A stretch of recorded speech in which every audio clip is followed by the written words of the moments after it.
Good morning, everybody. And welcome.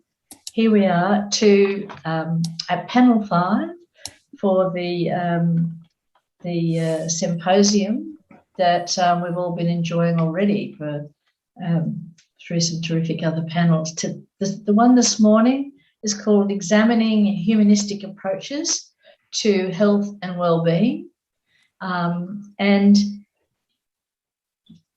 Before we begin, though, and before I introduce our 4 terrific speakers, I'd first of all like to pay respect. And the land that I'm speaking on is in Adelaide, which is Kaurna land.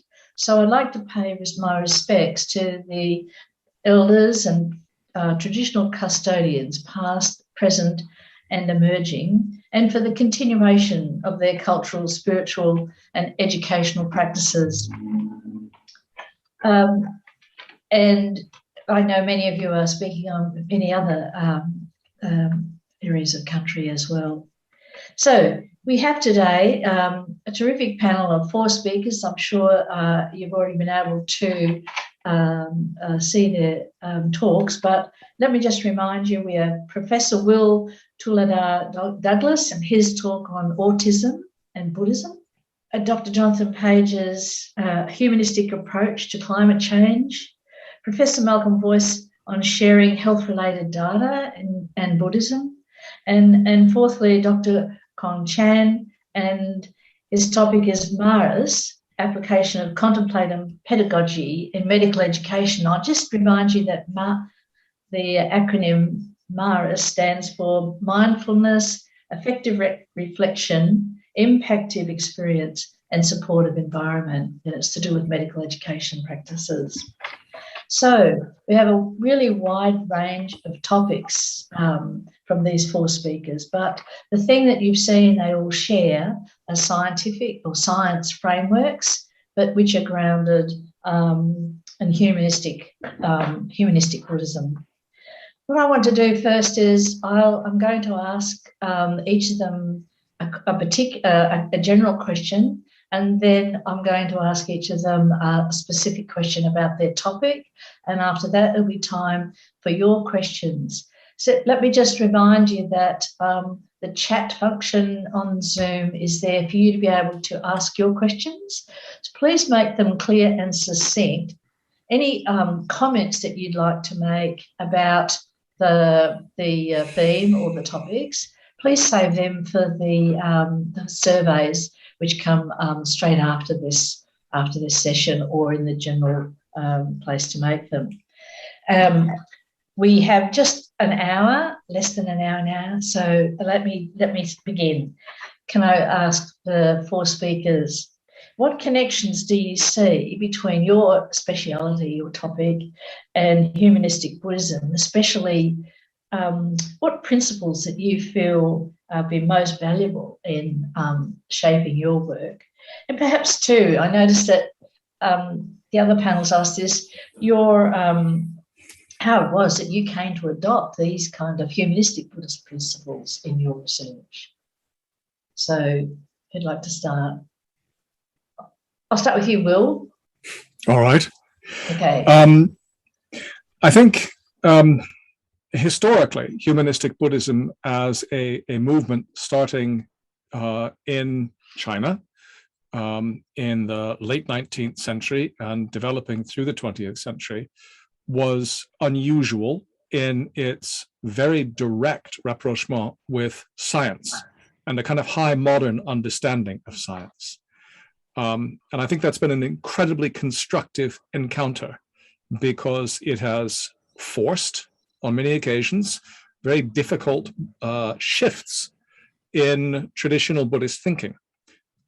There's been some nice studies, for instance, showing that traditional Buddhist cosmology was clung onto by traditional teachers through that period of transition until finally you get to the point where sort of somewhere in the mid 20th century, pretty much everyone accepts that modern physics and Buddhism can get along just fine. Thank you very much. We don't really need to think about an extremely large mountain at the center of the universe. And I would say that my encounter with humanistic Buddhism comes about through a slightly different pathway, in that I, as a scholar and a practitioner and a teacher of Buddhism, was very appreciative of that critical encounter. But I ran into the Kwong and the BLIA and Tien as a really lovely group of people who organized interesting projects and who were deeply involved in, for instance, creating a new model for Buddhist education.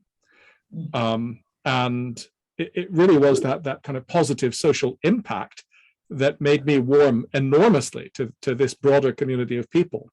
And it was only after a little bit of reflection that I suddenly realized I was looking at the inheritors of this very difficult period of coming to terms with high modernist science in Republican China. Thank you. What about you, Dr. Chan?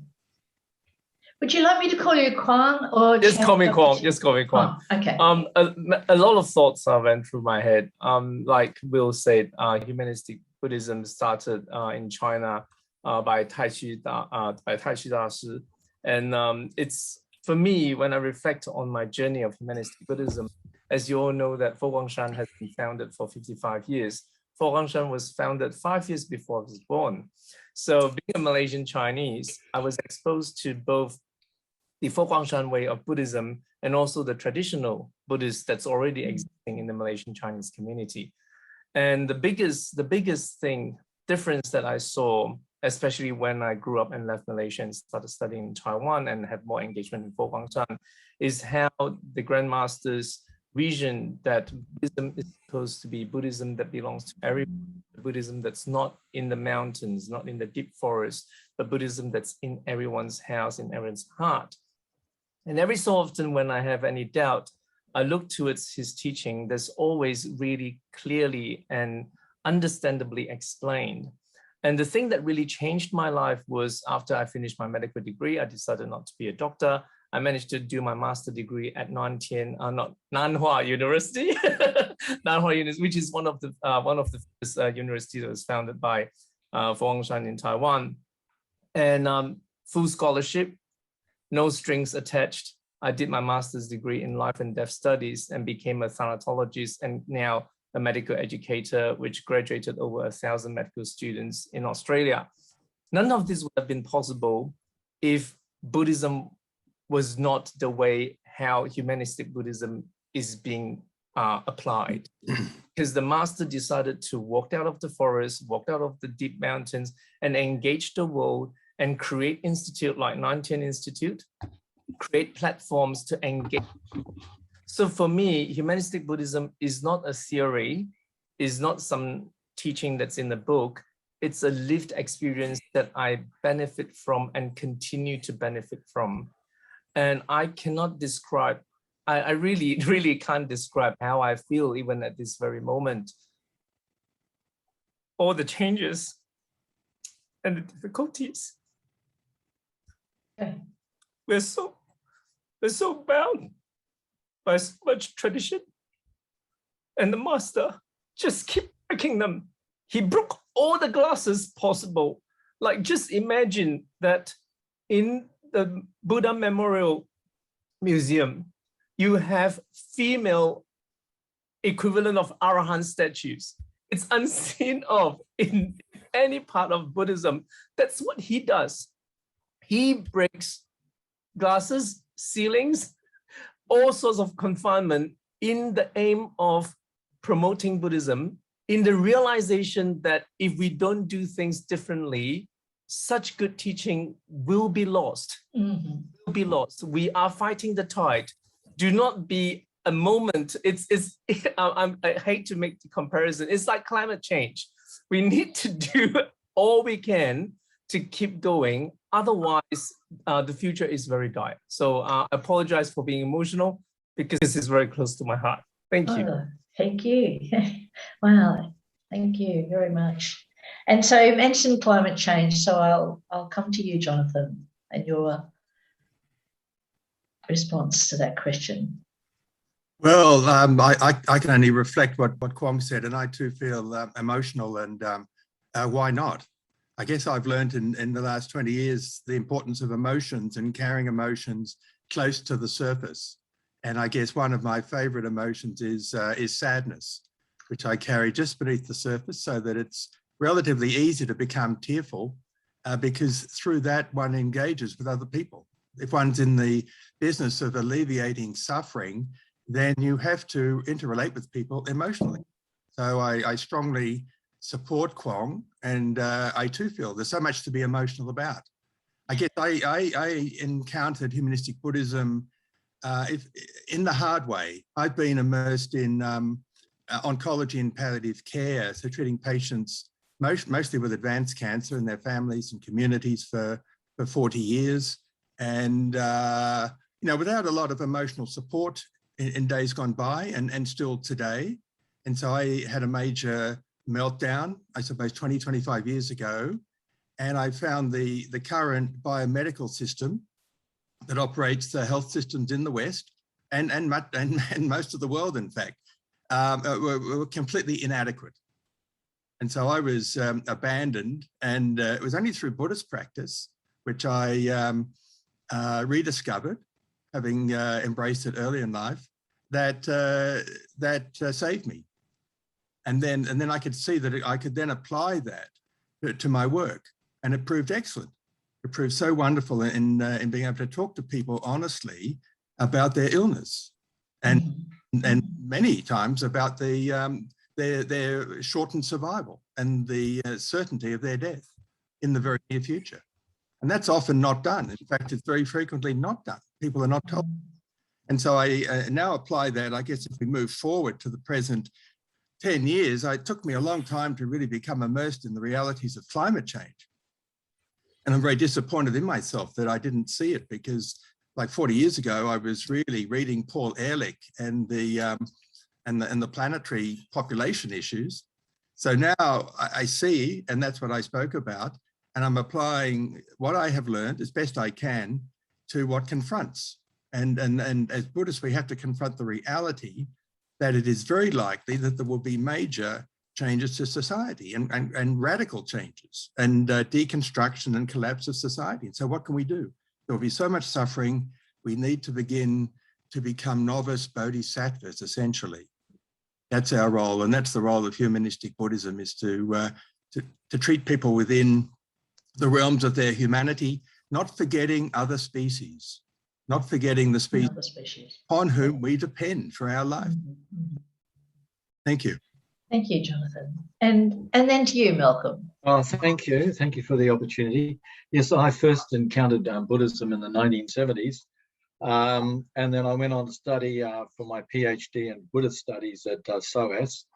But I later became a Buddhist, an academic, teaching in a law school and teaching a course on law and religion, where Buddhism had a rather large part to play.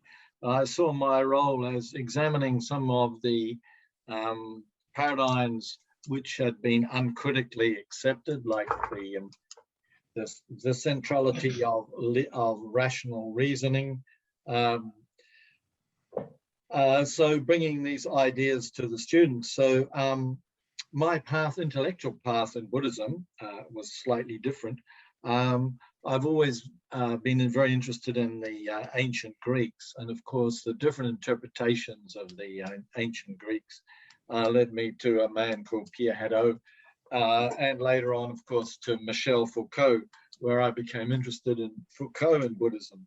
And what I saw was a connection, and there is a connection, I believe, with Humanistic Buddhism, is Foucault's examination of the ancient Greeks as life as a work of art, and the idea of self-culture. Oh, yeah. So I've been very interested in creating oneself as a work of art as a form of humanistic Buddhism. So that's what I see as my answer to this question.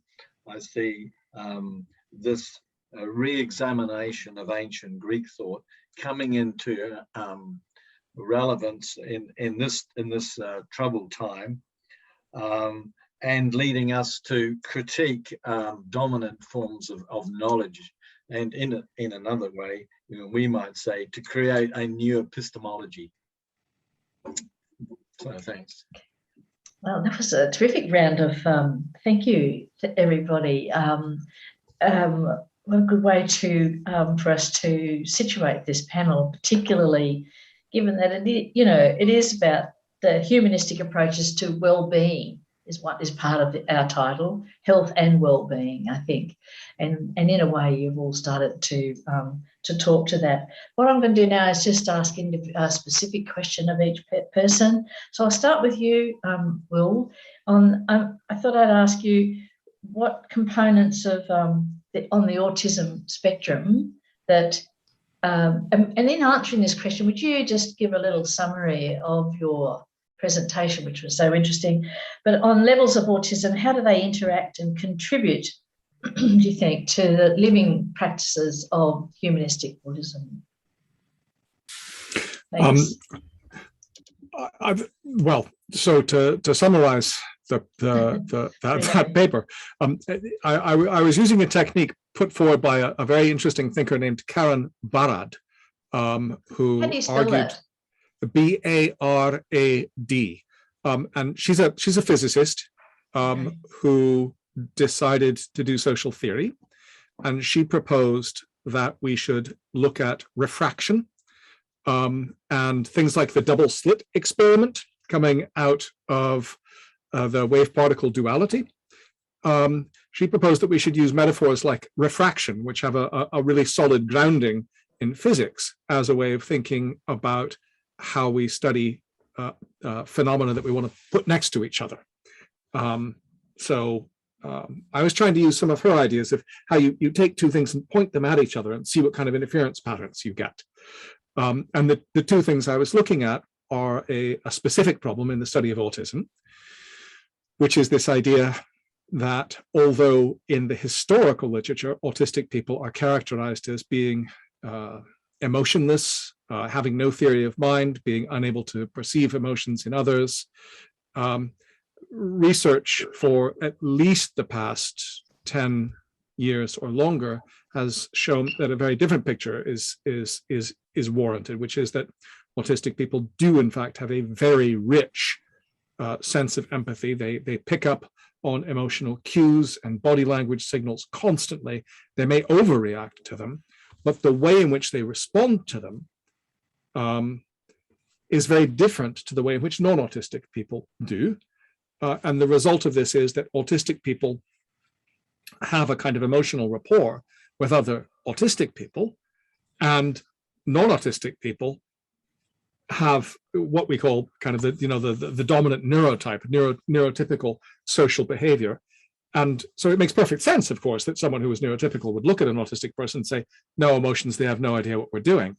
But it actually goes both ways. The neurotypical person simply can't read the very rich emotional and social life of the autistic person. So this gets called the double empathy problem, that there are, in fact, two parallel orders there.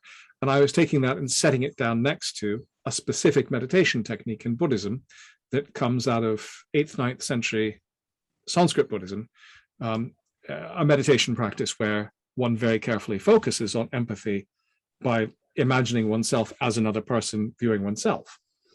So that's the not very short summary. The answer to the question about how autism plays into Buddhism and humanistic Buddhism in particular, I think has to go to monasticism and the role of renunciants, because the humanistic Buddhist orders are actually one of the largest extant renunciant orders in the world sociologically. There's lots of nuns and monks there. Wow. And that's always been a place of refuge for autistic people. Okay.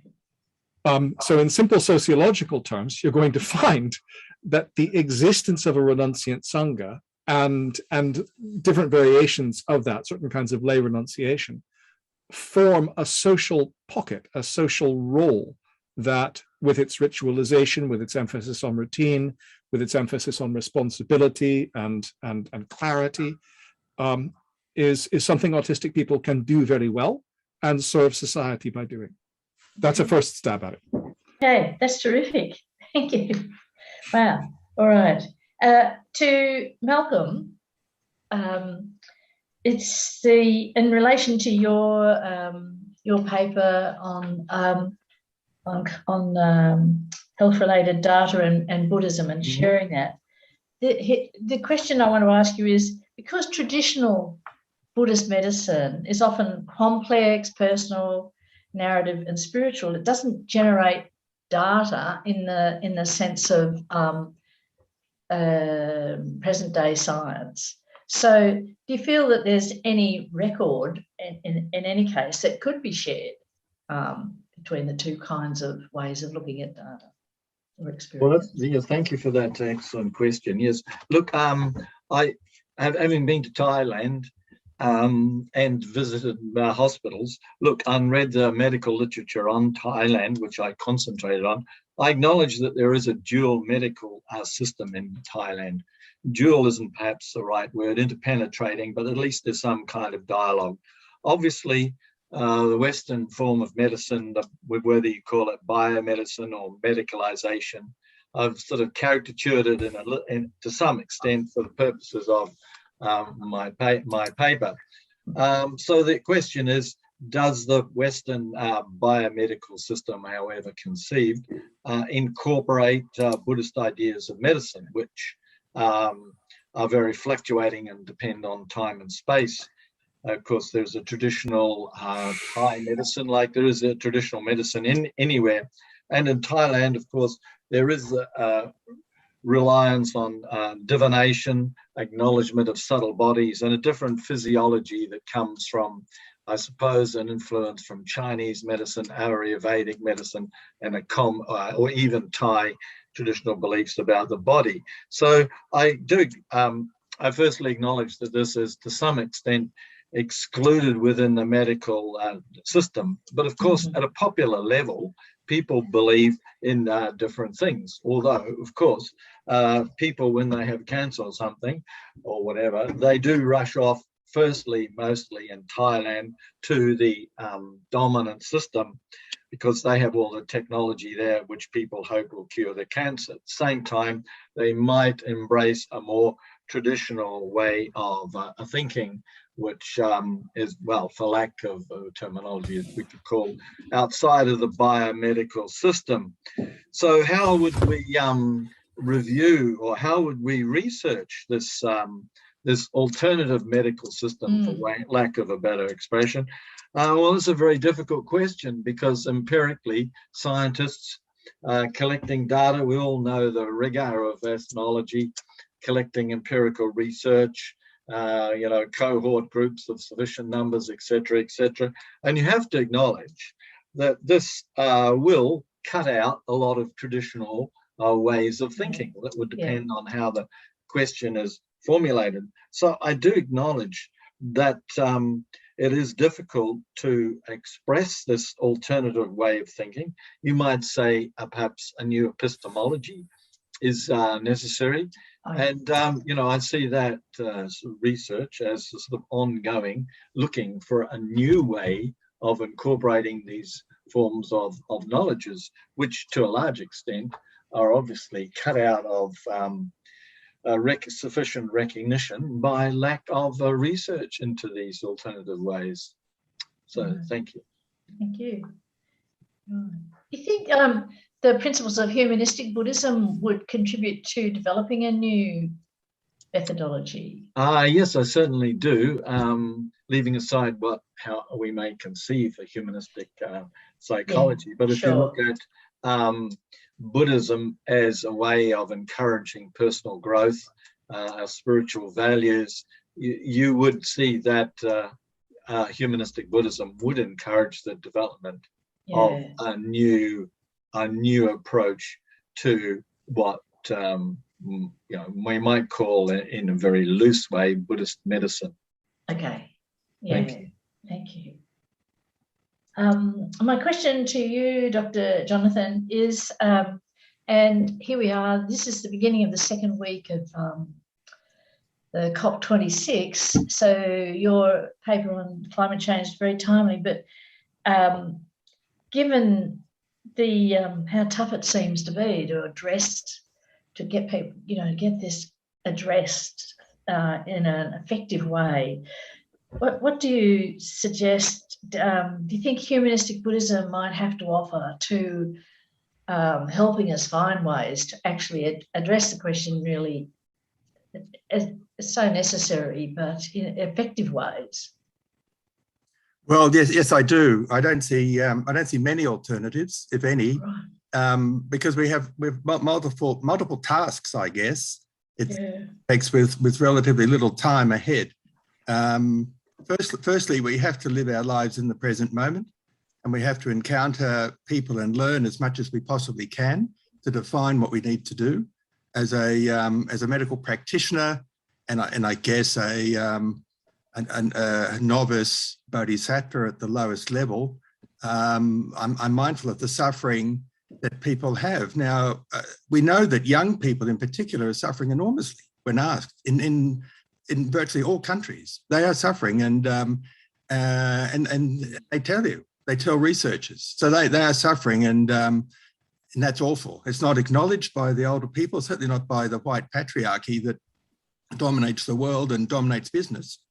So young people are suffering, and I'm inclined to listen to young people, to Greta Thunberg and anyone younger than me or anyone younger than half my age. I mean, I think the solutions for the future will come from the young.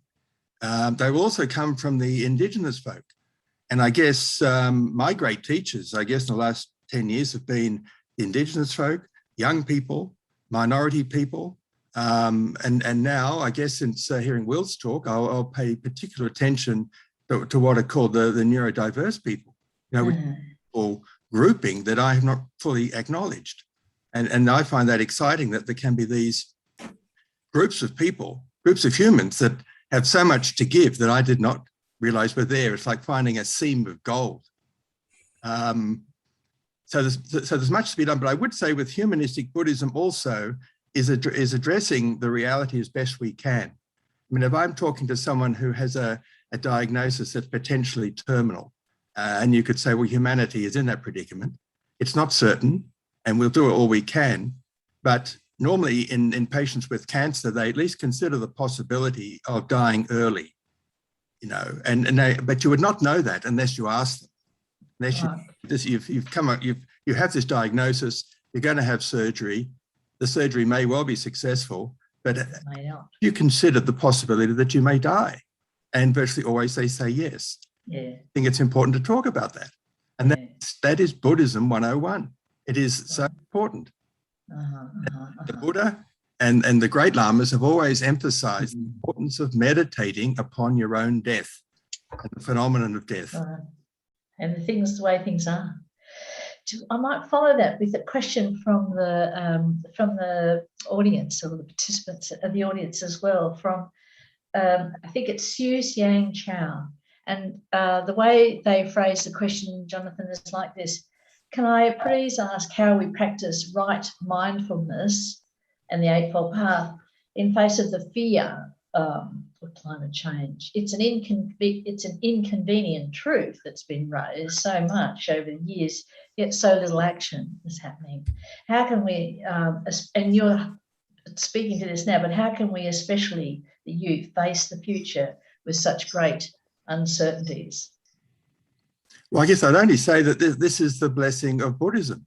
Right. The Buddha was talking about dukkha and impermanence and the complete lack of any certainty about what's going to happen in the future, and that we have to prepare ourselves for that and live a rich life in the present moment of service to others. And so we're confronting a potential catastrophe. And he would say, and particularly in his time when there was so much death, I mean, in his time, 50% of children died by the age of 10. Everybody was losing children in their families, and adults were not living. Their average age was like 42. So we're living twice that. So there was death everywhere of all categories. And so that was confronting people, as it is for our community and our species. Yeah. So within Buddhism are the gifts of how to apply that.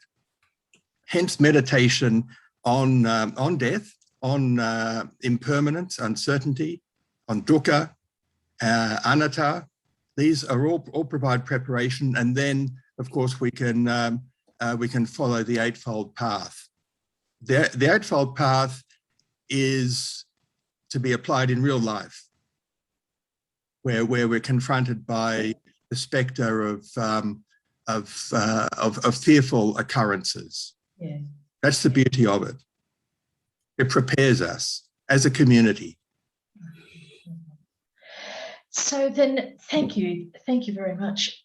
So to you, Kwong, and in a sense, perhaps following on from that too, in that you are preparing students to work with people under these conditions. My question is are there gender, age, or trauma history differences in the way people take up the 4 components of your Maras?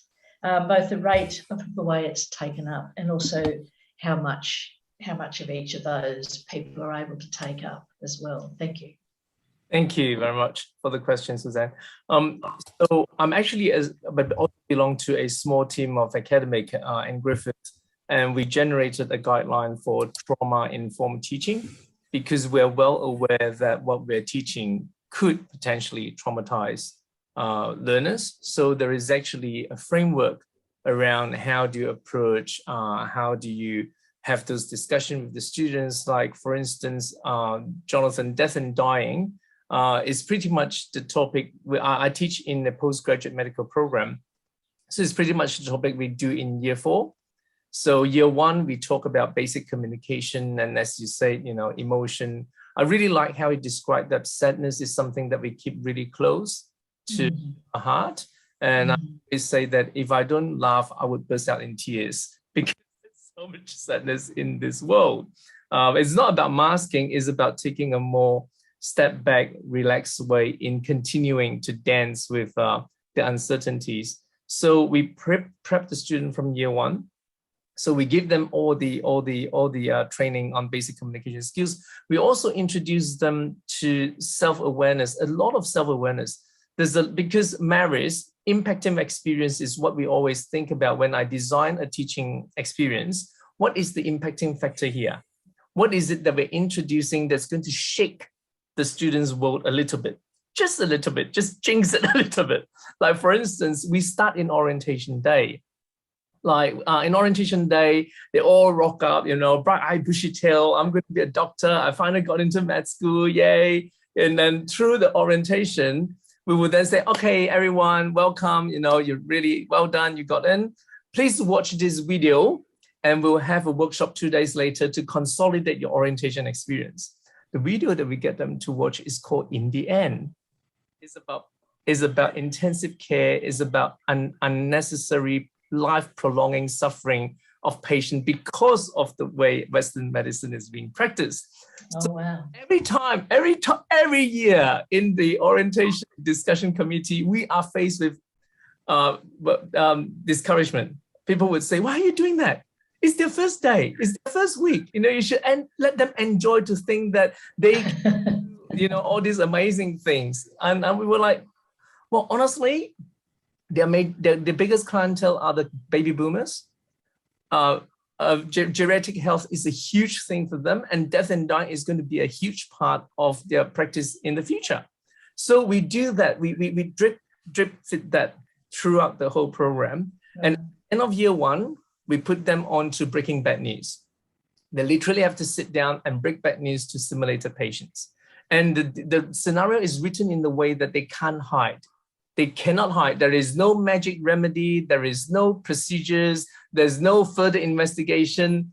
Point blank, this is it. The person is going to die, or the person is already dead. Like this year, I role play a scenario in front of a group of paramedic students. I reversed in this scenario. I reversed my car and ran over my son and killed him. Okay, so my prop is just a few things that you can put a cloth on, and a child's shoe of a child sticking out. That means that's dead body. And I just have a meltdown in the classroom about how horrible this is. And that is impactful. for the students. But we don't just suddenly do that. We introduce them to that. We let them know that this is coming. And then we do debrief after that. Student in the medical school, they then enter into reflective writing, with Reverend Jie will be very familiar about the reflective writing of what, so what, now what? What happened? So why did that happen? And now what you're going to do about it. But instead of just what, so what, now what, it's all about emotion, like what Jonathan say. It's affective. What happened to you emotionally? Why did that happen? It goes into the reflection of self, like what Will did his presentation about the ego.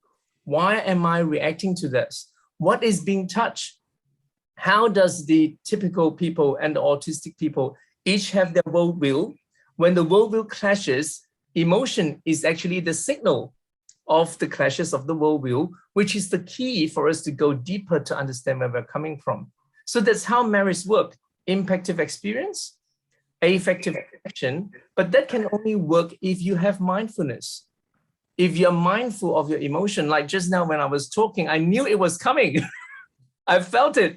I did not have to create it or do something about it.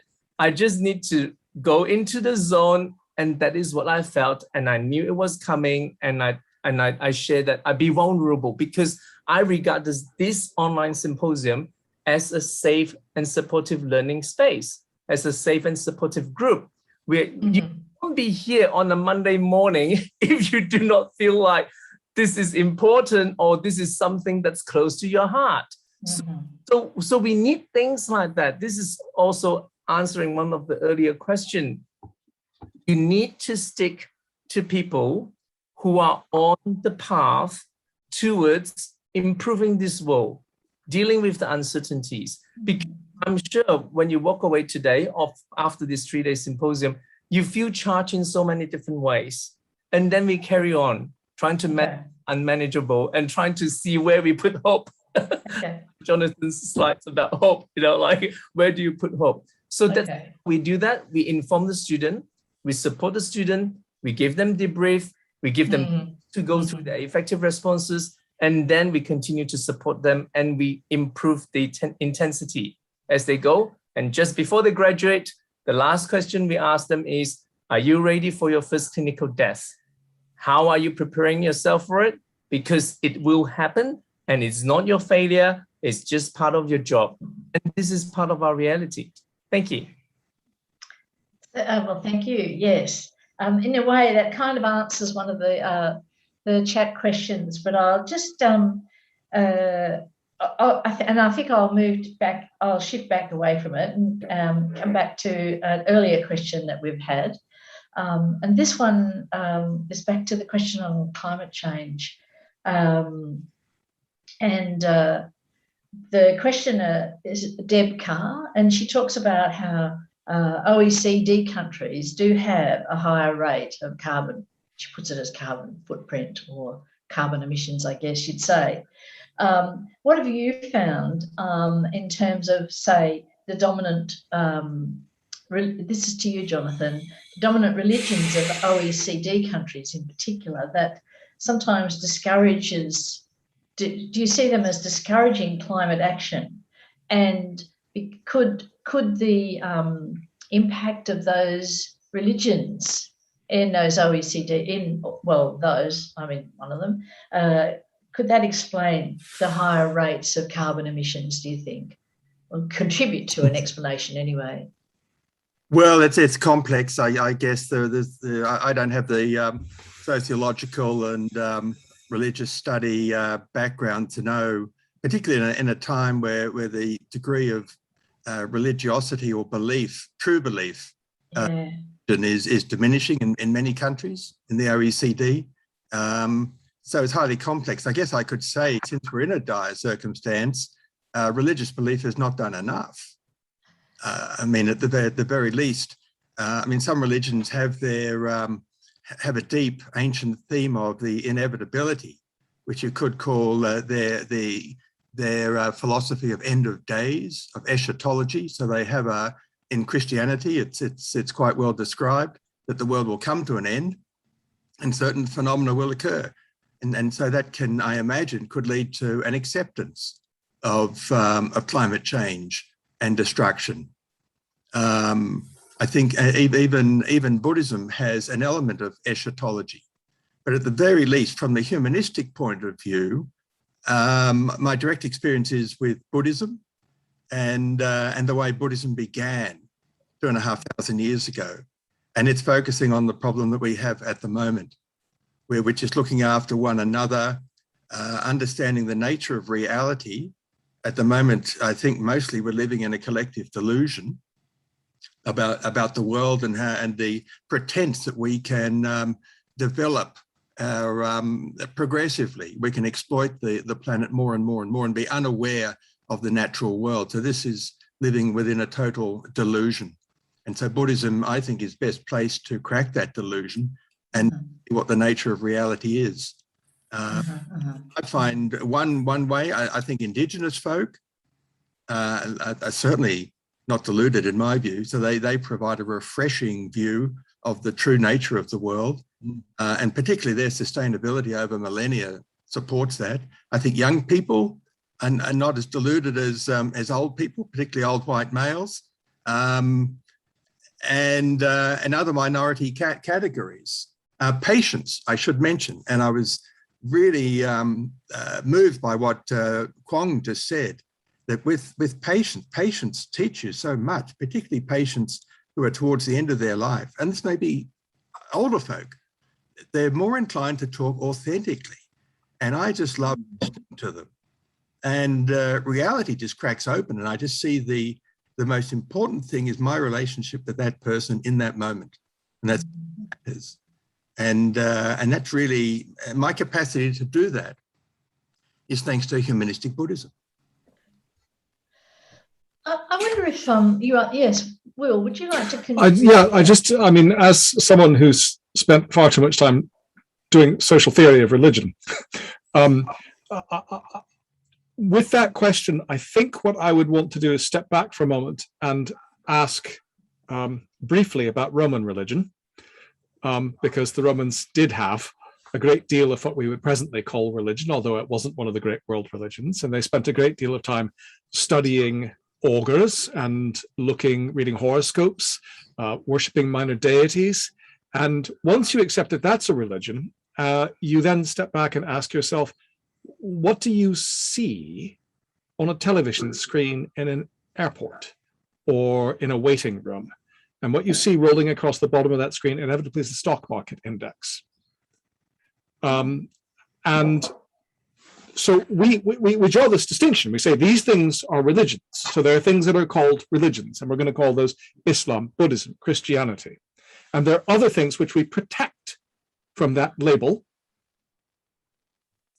But in fact, they show all the same features of what we would ordinarily call a religion. We hypostatize. We create this thing called the market that sits up there that determines our behavior. You know, people appease the market. They worry about the market. The market is happy today, right? And there are other things that have that same role. The market's probably the easiest one to pick out. So I think there are some questions to ask about social constructs that have compelling qualities of belief and faith that are common across OECD countries. I think you can ask that question, but I think you want to be very careful about using the category religion to pick those out, because the category religion has been captured as a way of protecting people from actually thinking about what the problem really is. And this, to go back to what every other panelist here is saying, and I keep hearing it across the conference, if you understand what Buddhism actually is, if you understand the kind of critical reflection that it requires, the fact that Buddhism begins by sitting comfortably next to death and saying hello, and it really is that severe right from the very beginning, then there are no questions that are off limits. In fact, no questions can be off limits. And that's where you have to start if you're going to ask a question like that. Okay. I'll throw that to you as well, Malcolm, if you'd like to comment too. No, I agree with what people have said. I do believe that Buddhism does have eschatology, and that we can, the Four Noble Truths do make us concentrate on death and impermanence.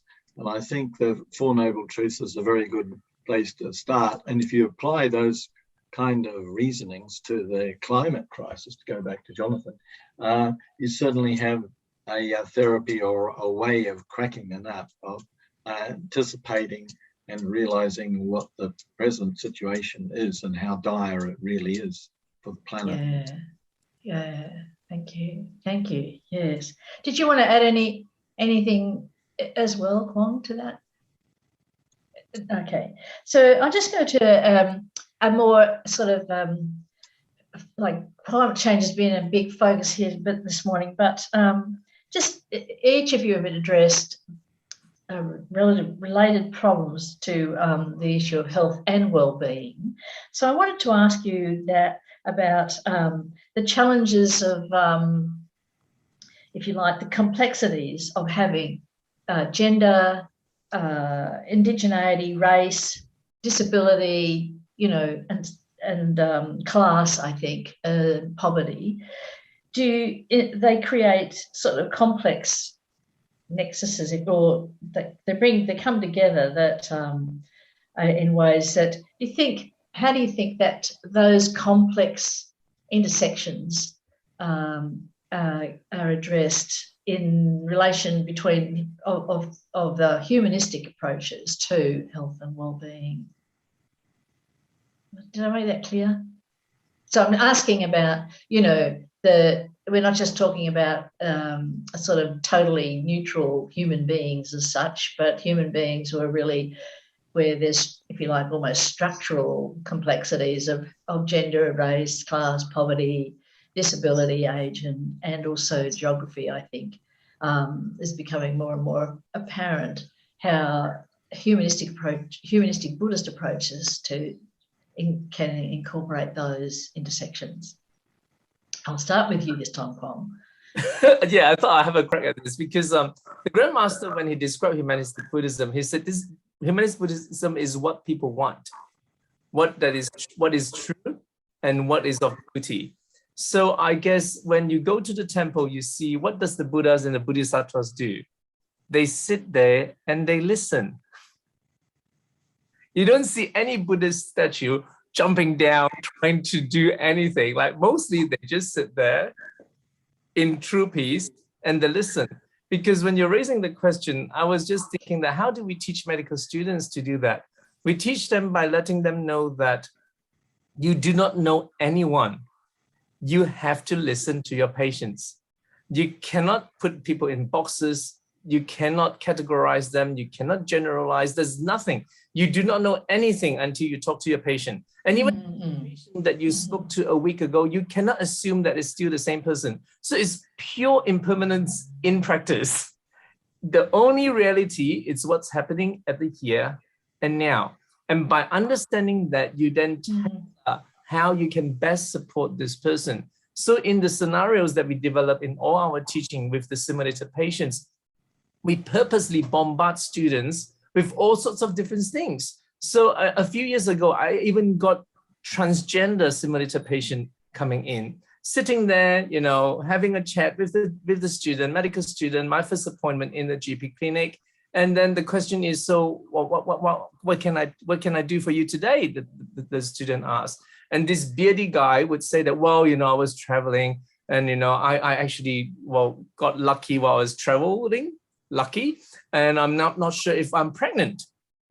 So the student would like, okay, so I've got a beardy transgender patient here who is worried that you have to ask what personal pronouns the person preferred to use, but in this case, probably he might be pregnant.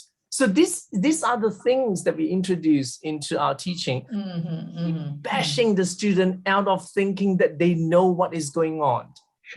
What is going on. The only person that they know and they continue to discover is themselves. Their value system is dictating how they're working, how they're living, how they're interacting with others, and why it's important for them to continuously through interaction with others. So I guess from the part of Humanistic Buddhism, as I said, the master coined things in the most simple, understandable way, which actually involves a lot of work. Because what he said is 人要的. So this is Mandarin, 人要的, what people want. And as you said, people, they are so complicated. You have to listen. How do we know what they want? We start with listening. Okay, thank you. Thank you. I'll throw that one to you as well, Will. Woofed. I think I would go two directions with it. I would say that Buddhism has a mixed record on this, and it goes in pulses. So sorry, at the moment, I missed what you said. Buddhism has a what? Buddhism, in some cases, has a mixed record on this. Oh, mixed record. Sorry, yeah. Because at the moment, I think in many of the Western sanghas, there's kind of a moment of reckoning happening right now around things like sexual abuse, drug abuse, institutionalization of power, and that power being abused. Yeah. At the same time, there are powerful resources within each of the different Buddhist traditions. And one of the nice things about humanistic Buddhism is it's quite, it's not very picky about the different traditions that it incorporates into itself. So they're perfectly happy to borrow from Tantric Buddhism and from Zen. And that's a good thing to do under these circumstances, because each of those different traditions will have approaches to this problem. You have crazy masters, you have poor people. Homeless Kodo is a good example of an early 20th century Japanese teacher who was really homeless, actually, and taught a lot of quite interesting people. So there are specific examples of responding to this, but it's always going to be a problem, because the moment it becomes an institution, institutions exclude people. And you just constantly have to watch this dynamic between building a house within which you can teach well, and the people who you don't even see are stuck outside. And that's part of the responsibility inherent in taking on the mantle of teaching. I would also say the other direction I would come to this from is a very different one, which is to say that in terms of the ecological crisis, we're only just beginning to understand ourselves as symbionts, as non-individuals who are biologically extremely complex and inherently connected to the microbes and the landscapes around us. And that's a conceptual leap that's going to be very hard for us to make, but absolutely necessary in terms of developing a post-humanist ethic. Thank you. I'm not sure how much time we have got left, but what do you think? Would you be able to comment, Jonathan, as well? Yes, thank you. It's a very important question. I guess it's, from my own perspective, relating to the two previous speakers, if I'm nowadays, if I'm engaging with a patient or any person really, I try to be in the moment and aware that I'm with someone, a particular person, so that I clear the mind. It doesn't always work, but this is what my intentions are. And patients to find out what is emerging at that moment. So from my perspective, it's applying humility and vulnerability and an open mind and allowing whatever. Now, what emerges in the patient may relate to their cancer, or their cancer may have unlocked other aspects. And this can be in the area of gender experience, early life trauma. If it's an Indigenous person, even an Indigenous person, what can emerge is the consequence of the colonial process, because I'm now seeing just how pervasive that is and unresolved is, and so forth. So it's humility, compassion, and vulnerability allow them to emerge. And through humanistic Buddhism. I mean, I think this is the core of humanistic Buddhism. Okay, that's great. And what about you, Malcolm? Would you like to add something? Oh, I have quite a different take. I suppose Buddhism has always been framed by Buddhist texts. We've always studied Buddhist texts to try and work out what Buddhism is. But I would say perhaps emphasize a new, well, not a new trend, but a growing trend, perhaps, Buddhist studies, is to actually look at the lived experiences of people. And that would get us away from dogma, perhaps, from Buddhist texts. I don't mean to be disrespectful there, but get us away from, you know, the monastic hierarchy of texts, and to concentrate on people's experience and lived experience. And I think, as regards academic study of Buddhism that I've been interested in, this is perhaps the way forward. Yeah.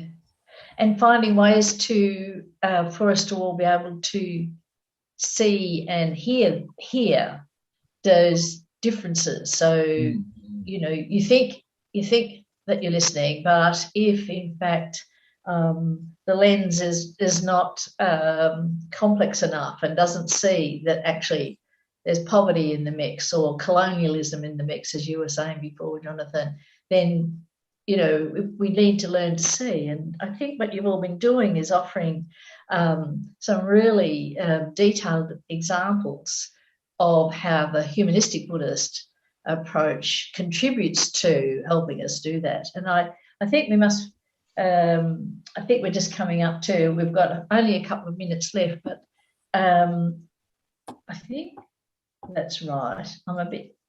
I'm very aware that we need to finish actually on time. So what I think I might do is just sum this up actually, which is to say that what we've been listening to are four people giving us a great deal of wisdom and certainly shaped by compassion about thinking about how to approach health and well-being over these important, in relation to modern crises. And to me, there is the explanations and there's the understandings, but there's the relentless question of what is to be done and how are we to do it. And I think what you've all offered us this morning is not only sort of come to grips with some of the dimensions of the problems, the modern crises and their problems, but you've also offered us some suggestions and guidelines about, you know, answering the question, what is to be done by me and by us, and how is it to be done? So I think what I'm going to do is, because my clock says 2 minutes, but we haven't. Does anybody want to rush in and make a half a minute thing about anything that we've said along the way? Because it's been terrific. I'll start with the half a minute. Thank you, everyone. Wherever you are, stay safe, keep well, and may the blessing of Buddha, Dharma, and Sangha be with you. Thank you. Thank you, Kwong. Anybody else want to? Well, I would just beseech people to go out and just see other people in the street as their brothers and sisters, other human beings, and also acknowledge the wildlife, the birds and the insects and the trees, and look at all these creatures in a new way.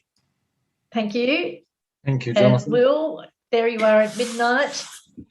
Find your teachers wherever they are and trust them. Okay. And Malcolm? Don't believe anything without questioning. Okay. Excellent. Now, thank you, everybody. And also, the last panel will be coming up at 12:30 Eastern Standard Time, and that is live. So there's nothing to listen to or watch beforehand. So see you all then. Goodbye.